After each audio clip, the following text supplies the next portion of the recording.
தமிழகத்தின் பல்வேறு பகுதிகளிலும் திமுக வேட்பாளர்களை மாற்ற வேண்டும் என்கிற கோரிக்கை அந்த கட்சியினர் மத்தியில் அதிகரித்து வருகிறது.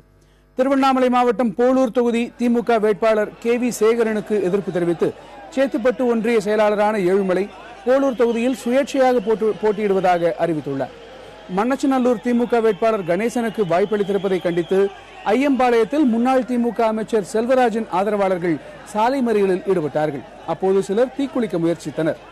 வேலூர் மாவட்டம் ஜோலார்பேட்டை தொகுதி திமுக வேட்பாளர் கவிதா தண்டபாணியை மாற்றக்கோரி இரண்டாவது நாளாக திமுகவினர் ஆர்ப்பாட்டம் நடத்தினர். புதுக்கோட்டை மாவட்டம் ஆலங்குடி தொகுதி திமுக வேட்பாளர் சதீஷை மாற்றக்கோரி அக்கட்சியினர் நான்காவது நாளாக போராட்டத்தில் ஈடுபட்டனர். அப்போது சிலர் மின்கம்ப கோபுரங்களில் ஏறி போராடினர். வேட்பாளரை மாற்றி அறிவிக்காவிட்டால் தேர்தல் புறக்கணிப்பு செய்யப்போவதாகவும் அவர்கள் கூறியுள்ளனர்.